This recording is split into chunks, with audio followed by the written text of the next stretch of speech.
Coucou tout le monde. Alors, comme convenu, suite à mon post que j'avais fait sur les 5 langages d'amour de Gary Chapman et la story, je voulais reprendre sur une story permanente, donc qui va rester contrairement IGTV, en IGTV, pardon, pour éviter de mettre en story permanente, parce que ça peut être très très long, ça peut ne pas intéresser tout le monde, donc je me suis dit, je vais me lancer sur une IGTV, puis ça faisait longtemps.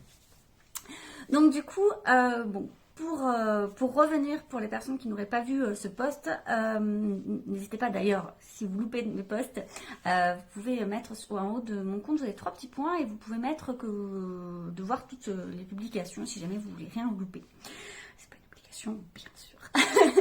Donc du coup, il y a 5 façons de ressentir, selon Gary Chapman, l'amour de l'autre. Oula. Je suis en mode en fait nomade, donc je fais où je peux comme... En fait, là pour tout vous dire, mon téléphone est mis d'ailleurs sur un gros pot de plantes. Voilà, j'ai pas d'autre endroit dans cette maison où je suis pour faire des vidéos. Mais c'est pas grave, j'espère que ça n'enlèvera rien à mon contenu. Donc du coup, il y a 5 grandes manières de ressentir l'amour, de la faire ressentir l'amour à l'autre. Vous avez donc son livre, donc n'hésitez pas à aller fouiner.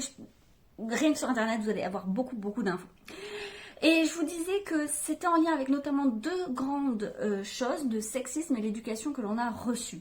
Et qu'il est essentiel de comprendre un peu les deux, déjà pour se comprendre soi, et ça c'est tout légitime. N'oubliez pas que justement se comprendre soi, c'est quand même la clé de tout épanouissement. C'est parce que je me comprends moi que je sais de quoi j'ai besoin, que je peux l'exprimer aux autres, et donc ça peut assainir les relations parce qu'on n'est pas dans l'attente que l'autre nous comble, puisqu'on sait exactement de quoi on a besoin, on peut aussi se l'apporter soi-même, et ça c'est hyper important, et tant d'un point de vue personnel, relationnel que professionnel.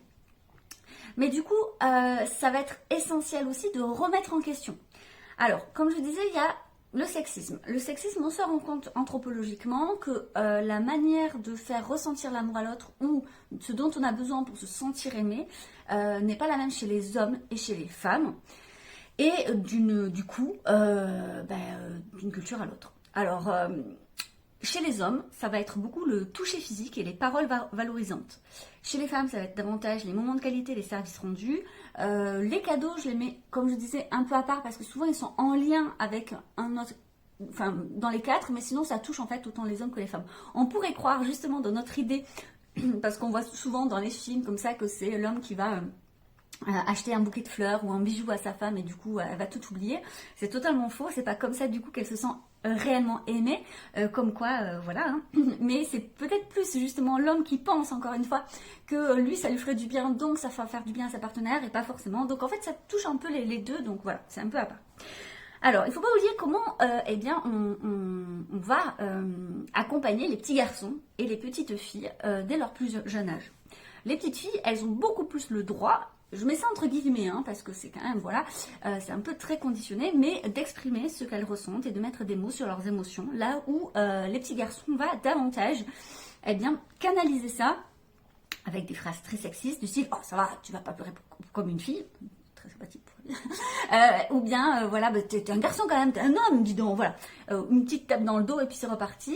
Même si, souvent en tant que parent, maintenant on a déconstruit ça et on évite de le faire, on se rend compte que quand même, dans la culture dominante, que ça soit au sein de l'école, ou même ce qui entoure justement la culture de nos enfants, ça va être notamment les séries, les musiques, les films, les magazines, les livres, les histoires qu'on va leur raconter, et là on se rend compte quand même qu'il est toujours plus valorisant dans cette culture-là très médiatique qu'un petit garçon n'exprime pas vraiment ses émotions, et qu'au contraire la fille elle va être plus posée, va plus exprimer ses émotions, voilà. Donc forcément en fait de base les petites filles et les petits garçons ont les mêmes compétences pour le faire. C'est juste que chez les filles, on va davantage développer cette compétence que chez les garçons. A contrario, chez une fille, on va beaucoup lui faire des compliments sur son physique. Et encore que, on va plutôt faire, j'ai envie de dire, des remarques sur son physique, surtout quand elle va grandir, même si quand elle est petite, elle va être « Oh, qu'elle est mignonne, qu'elle est jolie ». En grandissant, elle n'est pas assez mince, elle n'a pas les cheveux comme ci, elle n'a pas la peau comme ça, elle n'est pas habillée comme ci, voilà, ça va plutôt être des critiques. Donc, voilà. Tandis que les hommes, en fait, on va les glorifier de tout ce qu'ils font positivement. Nourrir leur ego de ce sens-là, d'où le fait que la parole valorisante peut avoir un effet.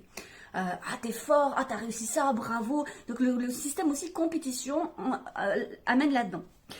Le toucher physique, c'est tout simplement parce qu'on a conditionné les hommes à penser que du coup, ils devaient penser plus par exemple au sexe et à la sexualité que les femmes. Il n'en est rien, encore une fois, on a démontré que, scientifiquement parlant, aucune différence. Mais du coup, ils vont se conditionner dans ce sens. Et voilà pourquoi, et moi je le vois beaucoup en médiation, les hommes ont tendance à dire, en fait, on ne fait plus l'amour, elle ne m'aime plus. Elle ne me câline plus et tout ça, voilà. Alors bon. Donc encore une fois, le toucher physique a une importance et c'est lié au sexisme. Alors même que peut-être, s'ils allaient creuser ça, ils n'avaient pas forcément ce besoin-là. Et encore une fois, c'est assez logique puisqu'en fait, quand on n'est pas connecté à ses propres émotions, on a besoin en fait encore plus de sensations et ça va passer par le physique. D'où le fait que ils vont avoir tendance à faire du sport à plus haut niveau, à plus grande intensité, à plus grande fréquence. Alors qu'on se rend compte que les hommes qui ont peut-être pas été du tout éduqués là-dessus, pas sensibilisés à ça, ou qui sont justement dans une grande sensibilité et qui vont l'exprimer, sont moins justement enclins à vouloir justement ce côté très très physique, très très compétitif. A contrario, les moments de qualité, les services rendus, ça va être plutôt féminin. Bon là encore, il y a pas mal de choses par rapport au sexisme.